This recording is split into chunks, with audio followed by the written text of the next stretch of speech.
Hi everyone, it is July 20th, 2020, and I'm giving you your weekly update. So to begin with, Eris, which is the goddess of discord, stations retrograde on July 21st at 24 degrees and 47 minutes of the cardinal fire sign of Aries. Now, perhaps you've been feeling fiery energy in spite of the fact that we are in Cancer season and Jupiter is still currently in the mutable water sign of Pisces. Both Cancer and Pisces are water signs, not very fiery. However, Venus, which is the planet of love and beauty, is transiting just for a short while longer in the fixed fire sign of Leo, and Mars, which is the planet of action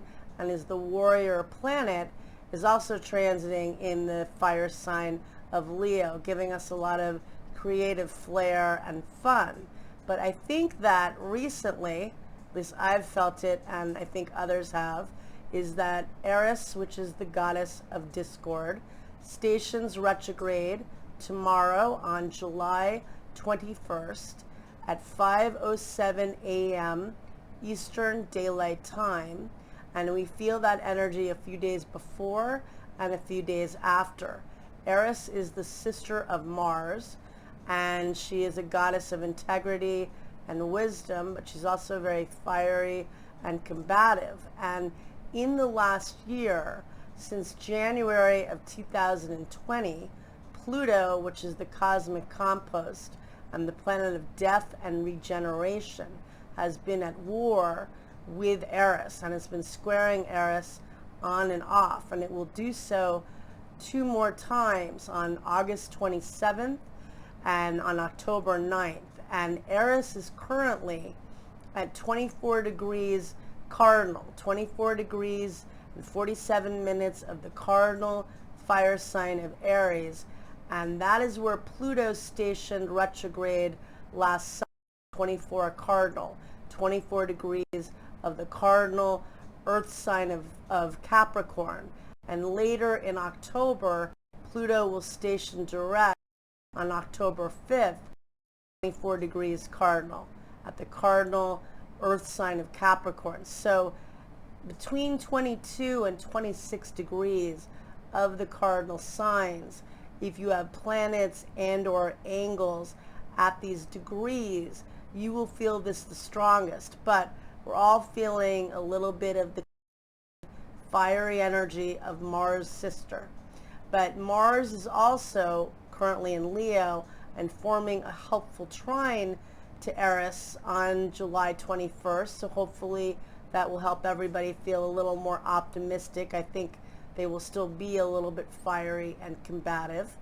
And later in the day, Venus, which is the planet of love and beauty, enters the mutable earth sign of Virgo at 8:37 p.m. Eastern Daylight Time, where it will be until August 15th.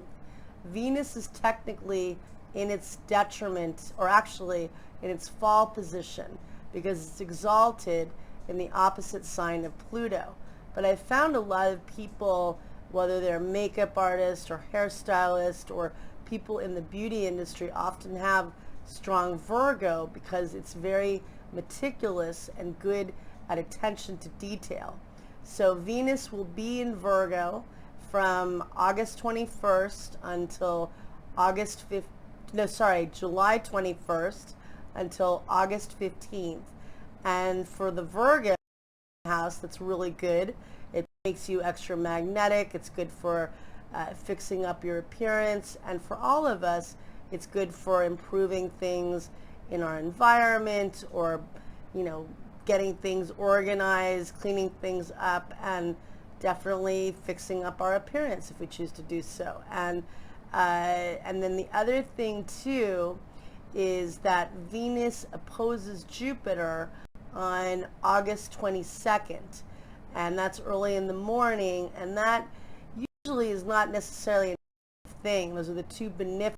It can be a bit excessive. However, Jupiter is still in Pisces until July 28th, and it's a mutable water sign. And so Venus will be newly in the sign of Venus, opposing Jupiter, and Eris is all fiery and worked up. So potentially feeling a bit emotional with that energy. They could also be having a lot of fun, but probably a bit emotional. And then later in the week, the big news is that we have a full moon that takes place at 10:37 p.m. Eastern Daylight Time at 1 degree and 26 minutes of the fixed air sign of Aquarius. To me, that's a really big deal because we're in the new age of Aquarius. And last year, we all got a preview of Saturn transiting in the early degrees of Aquarius from March 23rd until July 27th. And then Saturn re-entered the sign of Capricorn until December 17th of last year. And then it re-entered Aquarius, where it will be until March 7th of 2023. So this full moon speaks back to what we were all working with and dealing with from the end of the spring of last year, when we implemented the social distancing, and we were all starting to learn more and more of what the reality would be of what we were all working with. And it was there until July 1st of 2020. So it really speaks back to our early part of dealing with this crazy existential time in history. And also last year, Saturn and Pluto met up at the world axis at 22 degrees of the cardinal sign of Capricorn. I haven't mentioned that recently, but I was a broken record last year talking about that over and over, because I think that really brought down the structures of our world for all of us to invent and reinvent ourselves as we segue to a new time. And this full moon in Aquarius is about the future. Aquarius is a very futuristic sign. It's also about community and humanitarianism and enlightenment. And we all need to come together in a very difficult time. And obviously many people have unfortunately become increasingly more, let's say they've become more alienated, because I can't speak, but they have been since all of this has happened, unfortunately.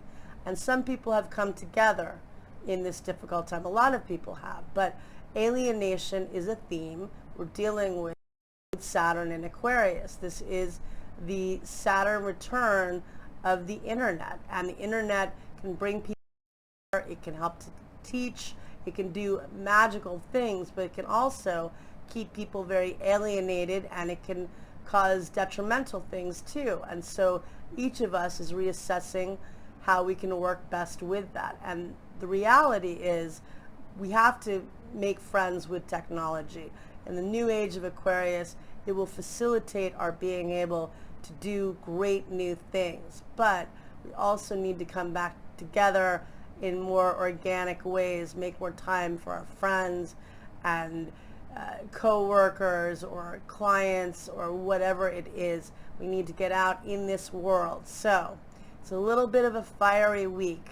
Venus changes signs and enters Virgo. Eris is a little bit angry, and she's setting off where Pluto was last summer and where Pluto will be this fall by degree, not in the sign, because Eris is in the cardinal fire sign of Aries, which is ruled by Mars. So she's really fiery. But 24 degrees cardinal is close to the world point, because it's close to 22 degrees cardinal, which is where Saturn and Pluto met up last year. It's not exact, but tap into your courage. Know that people might be a little more difficult, or just difficult, let's say, and tap into really releasing what your fears are in reinventing yourself with the full moon in Aquarius, because this full moon I think gives us, that's the key to the future, is really about coming together and about using technology in really positive ways, whether it's inventing new ways to do business or helping businesses recover their loss as they reinvent. And again, about community, coming together with friends and groups. We need each other. We are social beings. So I think the full moon speaks to that fact. It speaks to where Saturn was for quite a while, because Saturn only reached 1 degree of Aquarius when it was there in 2020. And, you know, the summer's rolling along, and it's time to try to work towards the future and eliminate the anger that each of us feels collectively with Pluto squaring Eris.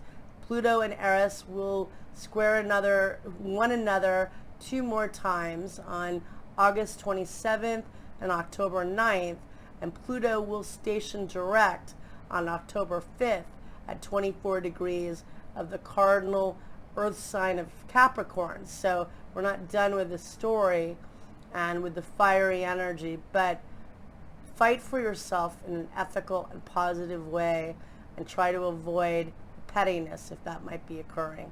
And I wish you a lot of luck and a very happy and healing full moon. And thank you and take care.